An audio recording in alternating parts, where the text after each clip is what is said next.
Money is changing, it's evolving, it's innovating, it's getting faster, safer, more open.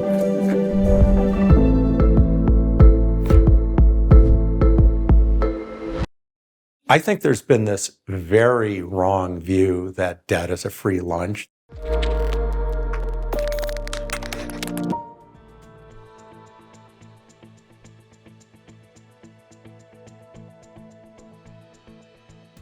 Hi, I'm Jeremy Allaire, and this is The Money Movement. I'm here in Davos, Switzerland at the World Economic Forum, and I'm very privileged today to be joined by Ken Rogoff, renowned economist, tremendous thought leader in so many areas, and professor of public policy and economics at Harvard University. Ken, it's great to have you on the show. Anyway, thank you, Jeremy. It's a pleasure to speak to you. Excellent. Well, there's so many themes that we can talk about, so many topics. This should just be a lot of fun. Maybe we can start with an area that you've been very focused on for some period of time, and then we had a conversation around it, I guess a couple of years ago, which is this research that you've been doing around long-term interest rates. And I'm going to do a poor job of teeing this up, but the kind of conventional wisdom after the financial crisis was this sort of zero lower bound, negative interest rates. And, you had people, very prominent people, kind of saying like, this is the new normal. And then obviously, I think you'd been working on this research well ahead of the surge of inflation that happened post-COVID as well. And I think in some ways your research now feels like more of a mainstream economist view, like if you ask people. But talk to me about the research, the thesis,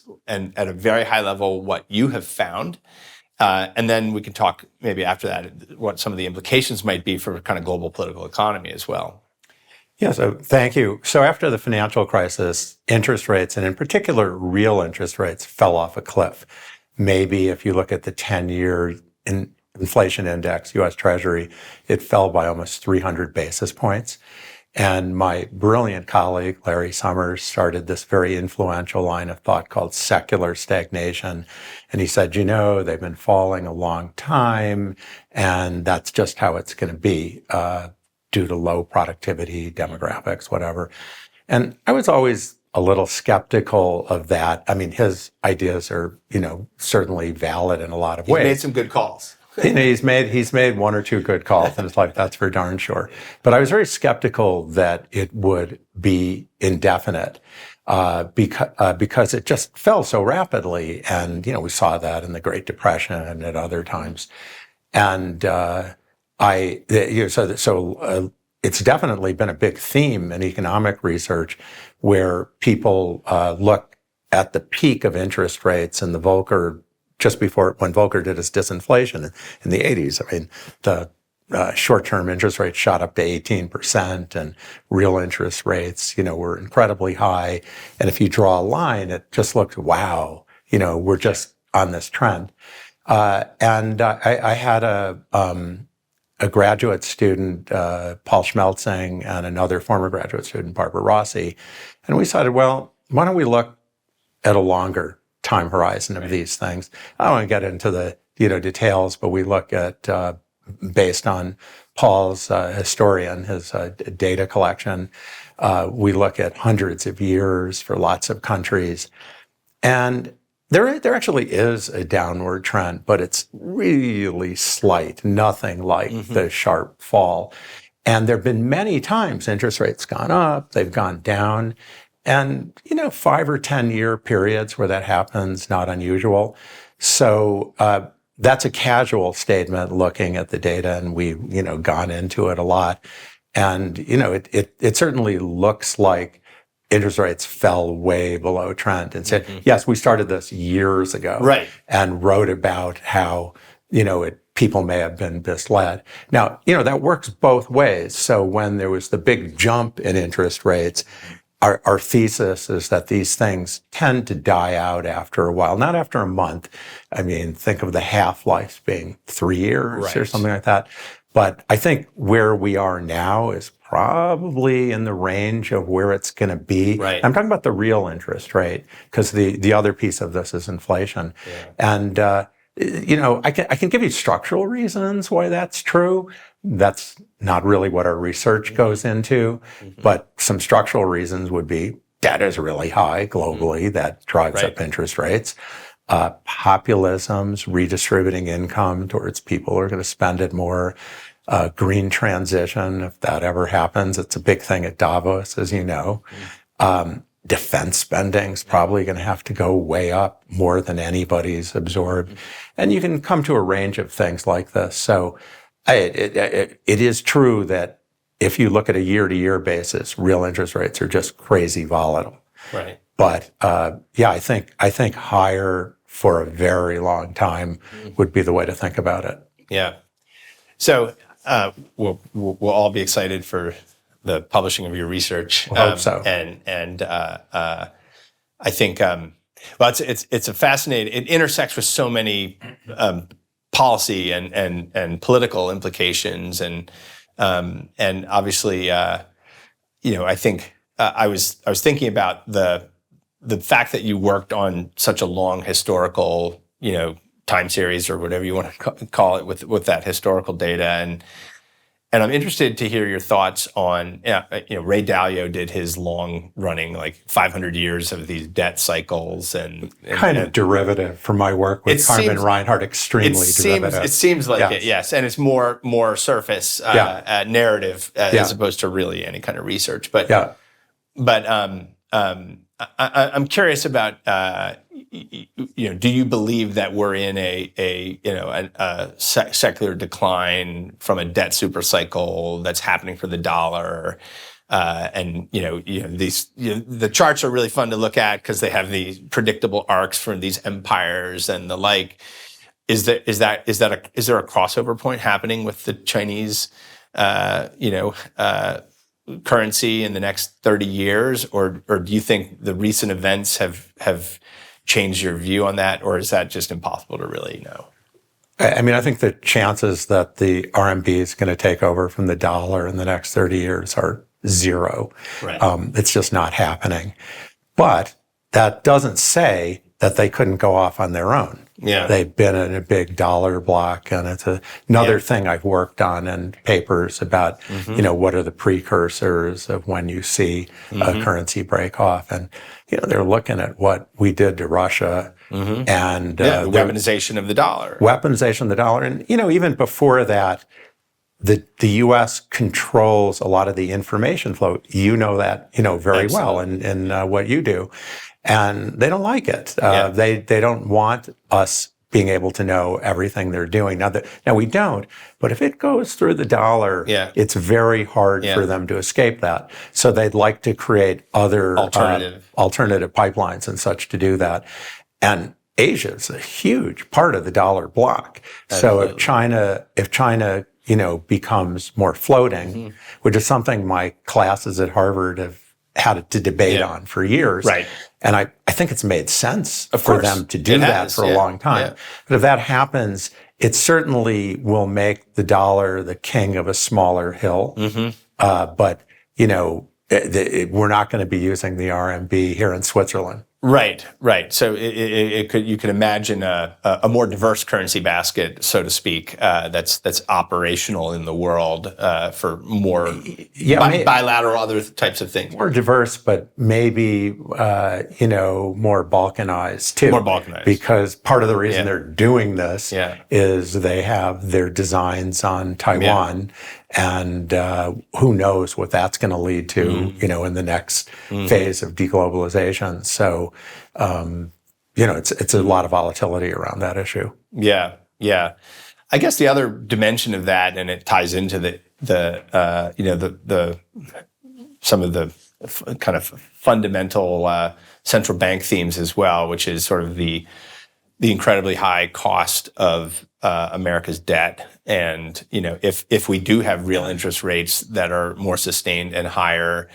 Like there's kind of a physics issue there, and who's financing that, and if you have this balkanization, could you have a kind of fall off the cliff scenario, or as Larry's talked about in a different context, a Wile E. Coyote moment where you're like, wait a minute, and then just your ability to finance the government just disappears. So I don't think anything that dramatic could happen unless we just, hold our breath and say we're not going to pay our debt, which we periodically do. Last year. I'm aware of that. We actually had to roll all of our bonds out of short-term treasuries because we were like, they might not. A lot of people did. They may not.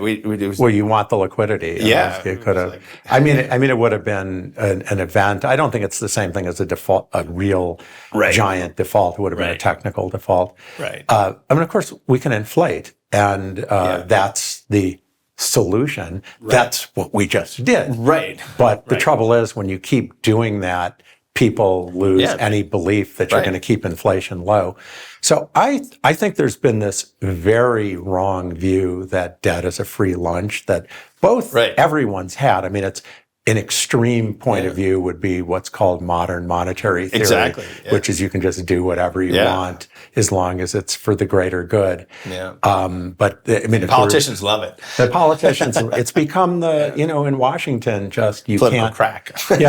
Absolutely. Yeah. But in this world of interest rates being higher, not sky high, but not zero, more real interest rates, more in the 1.5% range. Yeah. Suddenly, when your debt's that big, it quickly gets out of hand if you don't do something about it. And we're running a $7 trillion deficit this year. Yeah.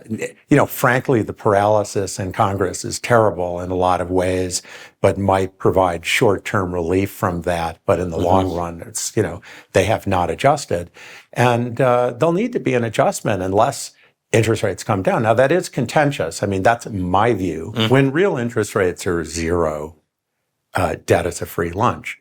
Or it seems to be a free lunch. It's not if they turn out to be higher later. And that's what everyone believed. I think we're not, going to be in that situation on a regular basis going forward. I mean, maybe we'll have a recession and interest rates will come down. But I think the typical 10-year rate over the next many years, going to be more in the 4 to 4.5% than the 2 to 2.5% range that people have gotten used to, and correspondingly the real interest rate. And, you can live with that. We did for centuries, but the current mentality is not to adjust. And what will happen eventually is inflation will sort that out. That's very painful. You say, well, the Fed won't allow inflation. There's a lot of political pressures at some point, and they have to yield. I think I talked about real interest rates being higher. I think we also face a world over the next decade where inflation it's not going to be 10%, but it's going to be more on the high side of 2 than on the low side of 2, and again, for these pressures. So there's so many places we can go with this. I'm not going to personally take the contrarian view, but I'll channel some people who take the contrarian view. I'll give two voices for a moment. One is Cathie Wood, who I think is a kind of a technology innovation maximalist, and has sort of argued that we're on the cusp of just radical levels of productivity, and that's actually going to cause disinflation. Like, we're going to continue to see disinflation. So put that in one bucket. The other is related, which was I watched an interview recently with Sam Altman, and he was making the argument that over the next 5 to 7 years that we'll achieve AGI, that we will have a kind of radical compounding of certain technologies, AI being one of the predominant ones, and that it will cause an increase in essentially prosperity that is sort of unsurpassed in an incredible period. A little bit of Alvin Toffler coming through there in terms of the end of work and or some of that kind of mentality. But there is sort of this thesis of radical technology disruption really changing the fundamental macroeconomic picture, and there's there's a linear version of where we are, and then there's this sort of nonlinear version. And are there any X factors like that you think about that could cause a more disruptive change to the nature of pricing and everything else? Well, I've certainly spoken about that one for a long time. I've been a believer that we aren't in secular stagnation because of this, right, and saying it for forever. As you know, I had been a chess player in my youth, and I follow this very closely, and it's stunning, and so it doesn't surprise me. That said, I think there's a lot of challenges ahead about how quickly this will unfold, what direction it's going to unfold. And if I could steer it away from the inflation for a second, I think there's a big issue about regulation. I sort of see two sides in the AI camp. One side's, if you don't regulate us quickly, we're going to destroy the world. Right. And the other side is, well, I say it in a facetious way, but silicon intelligence is going to take over from human carbon-based intelligence, and that's fine. We should just roll into it. And I think, in fact, we need to do something. If you look at what happened with social media, I think that was handled really badly. Yeah. That's an area where I agree with the progressives a lot, that we didn't regulate it enough. This is times 10, times 100. Yeah. Yeah. And so, unfortunately, there's a lot of bad that comes with the good. We have elections coming up. Right. And I noticed the number one concern at Davos was exactly AI Ian interference. Bremmer's top risk. But there are many other variants of this. Not to mention, I heard the late Henry Kissinger speak on this, not so long before he passed away. And he was very concerned about what AI was going to do with warfare and stuff. Yeah. So although, there's certainly great potential, it's,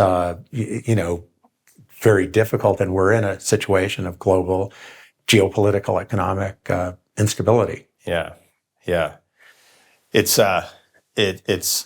mind-numbing sometimes. It's incredible. Kind of coming back to some of the other dialogue and thinking about the kind of global outlook a little bit, I think, and this sort of balkanization and this concept of basically nation states and blocks of nation states, trying to build out their own independent infrastructure.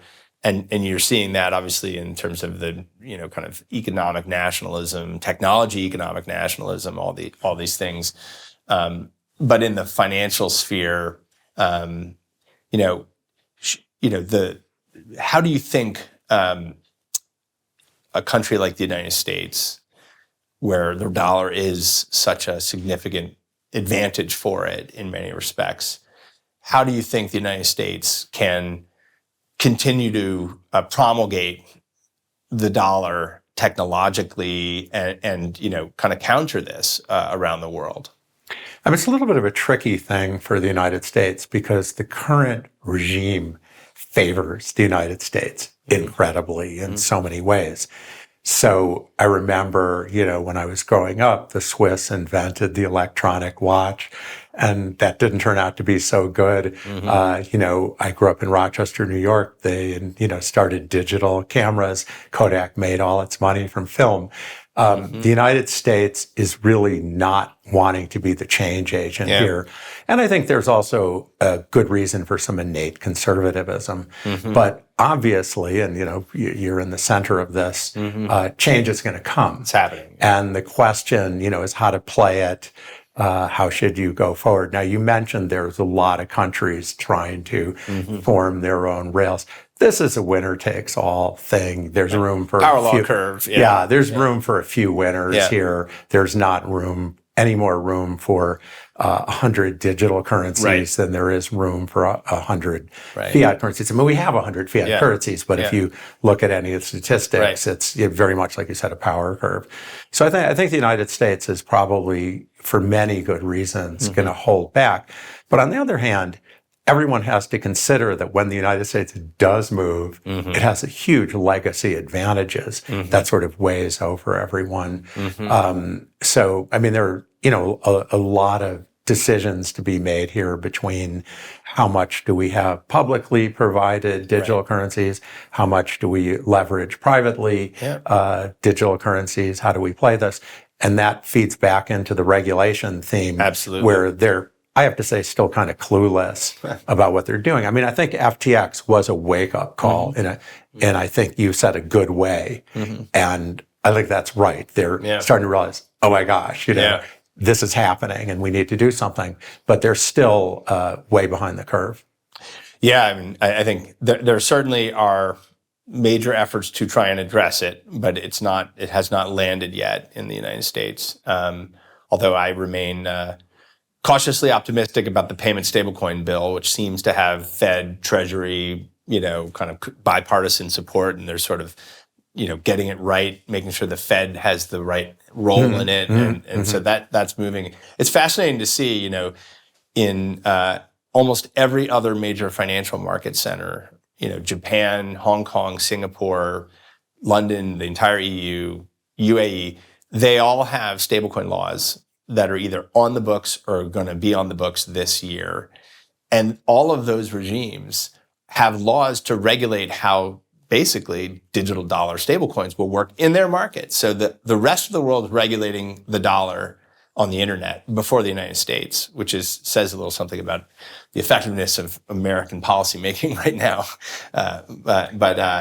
When the euro markets developed in the 60s, way before we deregulated our markets, and we kind of watched it happen, and then realized we needed to deregulate our markets. Right. So, I mean, it's that pattern where we're king of the hill, and kind of watching what goes on. But then eventually when it moves. I think so. But of course, we also have our, forget about the current political juncture, which is horrible, the division.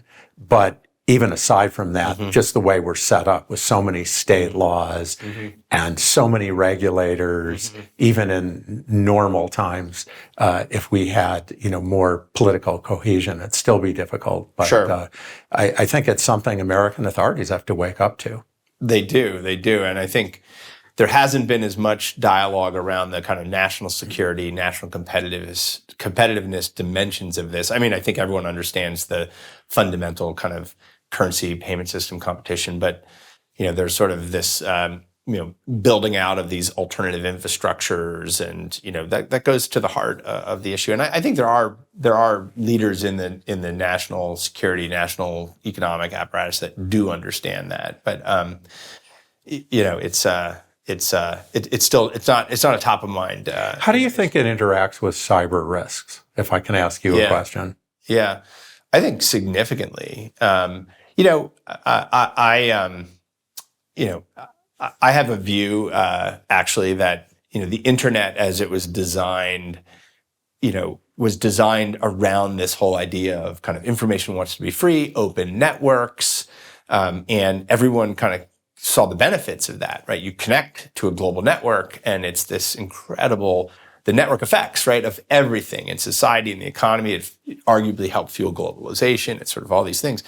But it also meant that, everything was connected. And so you created these incredible new cyber risks, right? And so there's always this tension between, like, do you want to be part of the global system? And the internet is itself a global system.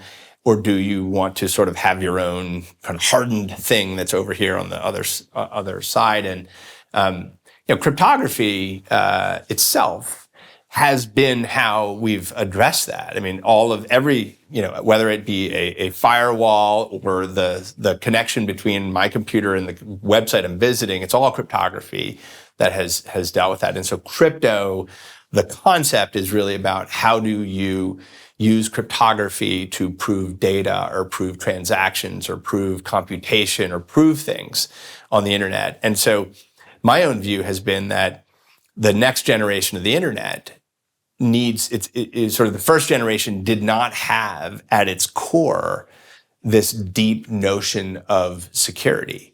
And so blockchain technology is sort of this expression of actually, if you want to have interoperable interactions economically over the internet, you really need like a new infrastructure layer that is made for that, but also gets the benefits of that kind of public interactions on these networks. And so I think it's a critical piece of it and how those kind of come together. And a lot of times people hear the word crypto and they just think speculative trading of this, that, or the other. But I think at a technology level, it's sort of really trying to solve some of these problems. And it actually ties to another theme I wanted to talk to you about, which was the whole premise of digital cash. And, obviously you wrote a great book, The Curse of Cash, and which I read recently. And I think we're in this space now where digital currency, there's a lot of conceptions, right? And one conception is a government kind of the state surveillance model where everything is known about everything that people do. And then there's, the other, which is sort of privacy coins that are completely anonymous and have nothing to do with the government. And then there's sort of, is there a middle ground for digital cash? Different from kind of digital e-money, which is kind of the what we know of today, like a PayPal balance or the kind of e-money we have, or using a digital payment rail. But to actually have these sort of electronic monetary instruments and how the benefits are significant clearly, but the sort of this trade-off of security, privacy, financial integrity, and all that's very complicated. And you've thought a lot about that. Yeah. So I think where we'd like to be, if I might venture this, is to allow complete privacy for relatively modest transactions. I'll call it a few $1,000s. Mm-hmm. But if somebody's doing a transaction of $50 million or even, $5 million, no, it has to go through regulated authorities. Now, all the CBDCs have been trying to figure this out. Sure. I was a judge at a CBDC hackathon Singapore held a couple of years ago for their own digital currency. It was interesting how a lot of places were trying to do this. And I think the typical idea was, well, we'll heavily gate past a certain size. We won't heavily gate the other size. But I think that's still kind of an unsolved problem. It is, because you have to have the two pools talk to each other at the end of the day. And that, provides a weakness. But I think that's where we want to be. We definitely don't want to be in a situation of total state surveillance. And I would just pick an example. You could say, well, most people are sort of comfortable having some financial services entity know the transaction, but they don't want the government to know. Right, air gap. They don't which want is the private sector air They don't gap. want their friends to know. The trouble is the legal system's not up to that. Yeah. You're not protected, for example, if the government's arresting you. Yeah. You're not protected in a divorce case in that it can be sued for. Yeah. And of course, if you paid in cash, it wouldn't happen. And so how do you sort that out? And the legal system's way behind things in general, with these things. And we're now talking about this is inherently global, right? I mean, the notion of territorial currency and the like. I mean, we had the phenomenon in media and communications on the internet, which was sort of everything went over the top, right? I could just have a peer-to-peer video call with someone directly with software, and there's no telecom, right? It's just or email is this sort of thing, and information publishing, right, crosses boundaries. Like there's no cross-border email or cross-border web browsing. It's just boom. And so, certainly cryptocurrency as a technology has sort of promulgated all of a sudden, like, hey, you have a piece of software and you're now in an economic system, whether it's a good one or a bad one, whatever. But it's sort of the sort of international dimension of this is moving at a very fast pace, and so it's there's sort of the how do you design something as a government, and then there's sort of what's happening in the world, and it's creating a lot of tough questions. So it gets back to the U.S. question that you asked. It does. I mean, at the end of the day, there has to be a home regulator. Yes. A stateless currency eventually is going to get banned in big places like the United States and China because they have lots of reasons they don't want to allow something that's not regulated. And you could say, well, why don't we have the BIS regulator, some international agency in the United States doesn't want that. Mm-hmm. And that's sort of a tension, at the end of the day. I mean, there's always this idea, if you go back to my book at the history of currency, private sector is actually always inventing clever stuff. Yeah. And the government's always slow to catch up, but it does. Mm-hmm. And I think that's eventually going to happen here, that, we aren't going to have a stateless currency that's significant in the legal economy. Mm-hmm. Now, a qualifier is the world underground economy is huge, maybe 20% of global GDP. Mm-hmm. At least those are my estimates. Mm-hmm. And you don't control that as much. Right. And so there is always going to be a market for Bitcoin and things which are stateless currencies there. And I'm not saying that's not valid. I'm not, but we have to, look at that separately. That market's not going away. And even if, the United States tries to regulate it into oblivion, it's still going to thrive in some areas that are significant. Yeah, for sure. Another related theme, just to touch on, and I know you spent time at the IMF, and shortly after the financial crisis, the IMF, a number of, the IMF itself, I think it was at the time under Christine Lagarde, and a number of central banks were interested in, because the U.S. was the epicenter of the financial crisis and everything, sort of asking questions about evolving international currency models. And there was a minor push, not a major push, a minor push around, could you commercialize the SDR and all these things? And it ties together with some of these things thematically, which is that in a world of like internet-based currency competition where, you have this, ability to create kind of global network effect scale on the internet very quickly. And in a world where, for the participants in those economies, if I'm in Nigeria or Turkey or India or wherever, and